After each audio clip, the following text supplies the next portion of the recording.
Bonjour et bienvenue sur imotélé.net.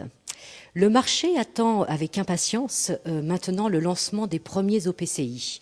Non seulement pour voir comment vont réagir les investisseurs, qu'il s'agisse d'institutionnels ou de grand public, mais aussi pour prendre la mesure de l'impact sur ce marché d'un produit que l'on dit révolutionnaire.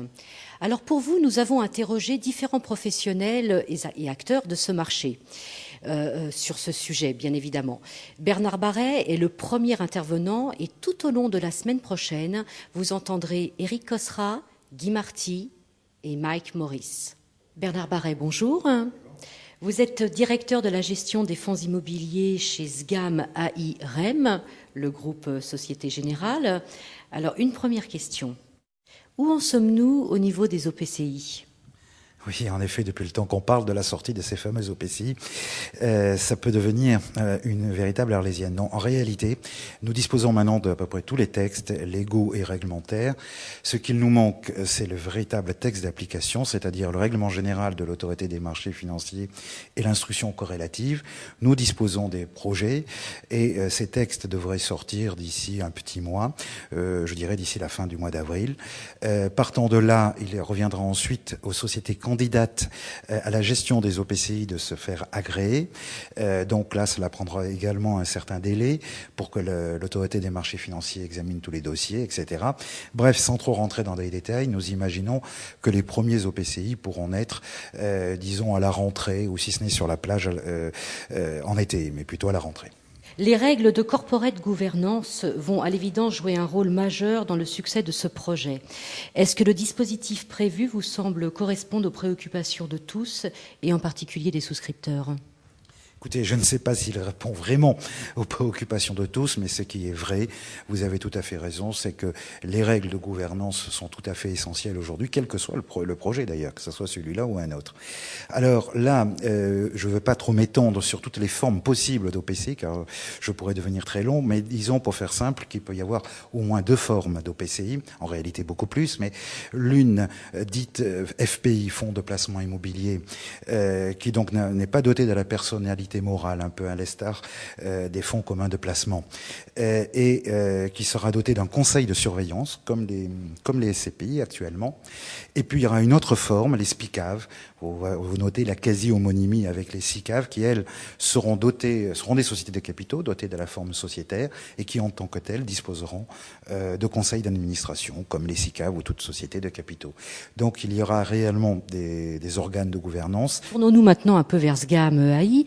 Allez-vous transformer, vous, vos SCPI en OPCI, compte tenu notamment de l'amendement qui a eu lieu en décembre dernier et que vous allez peut-être d'ailleurs nous rappeler ? Il y a un point qui est en effet très important et qui est en corrélation, comme vous venez de le souligner, avec l'éventuelle transformation des SCPI, c'est que l'ordonnance d'origine prévoyait que les SCPI devaient se réunir en assemblée générale dans les 5 ans suivant la promulgation, l'homologation du règlement général de l'autorité des marchés financiers, afin de se déterminer, oui ou non, voulons-nous nous transformer en OPCI.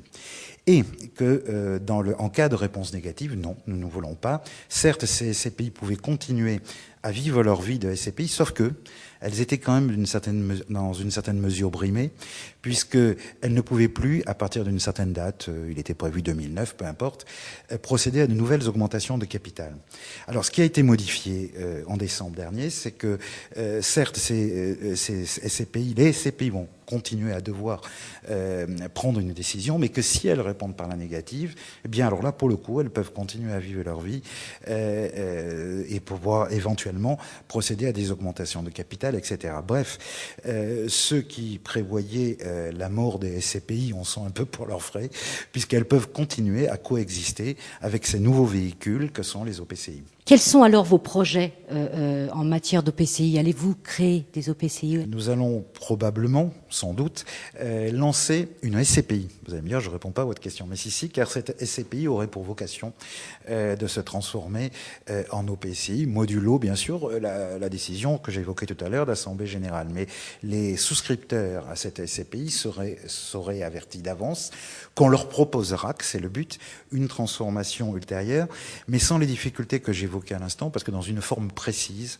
d'OPCI qu'il faudra déterminer, FPI ou SPICAV, probablement FPI, mais je ne peux pas encore l'affirmer de façon certaine.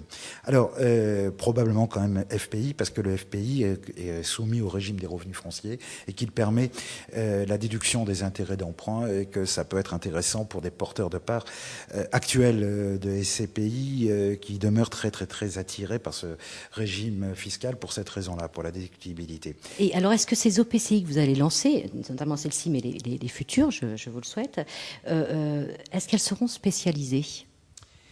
Écoutez, les futurs, je ne sais pas, parce que en réalité, le propre du produit OPCI, comme je le disais en introduction, c'est que il est très adaptable, il est très souple, puisqu'il y a de multiples formes d'OPCI. Donc, on peut très bien imaginer en effet des OPCI spécialisés et géographiquement, et typologiquement, et en termes de couple risque-rendement, etc. Et il paraît évident qu'ultérieurement, des gammes d'OPCI seront créées, comportant donc divers produits avec une parfaite transparence quant à leur structuration, de sorte que les clients qui s'adresseront à des cibles de porteurs différents, qui feront leur choix. Je voudrais revenir du coup 2 secondes à l'occasion de cette question sur l'OPCI que nous allons lancer, qui sera donc, je l'ai dit, un OPCI grand public, et qui sera, lui, pour le coup, assez diversifié. J'ai oublié de vous dire ça tout à l'heure, dans la mesure où il pourra éventuellement comprendre des actifs non seulement en France, mais hors France, tout de même dans la zone euro. Pas trop d'exotisme à ce stade-là. Ultérieurement, on verra, encore une fois.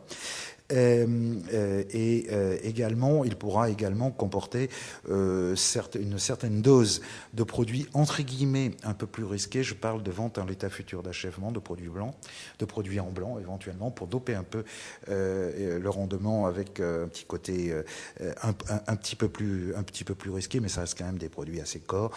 Ça reste des produits du type buy and hold, vraiment donc de long terme, etc. Donc un produit assez diversifié et assez peu, je vais essayer de parler français, leveragé, assez peu endetté. C'est bien, ça fait du bien de temps en temps. Oui.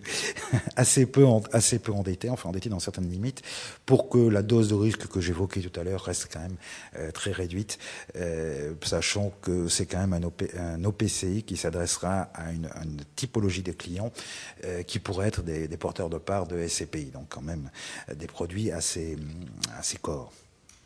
Bernard Maret, merci beaucoup pour toutes ces précisions extrêmement intéressantes.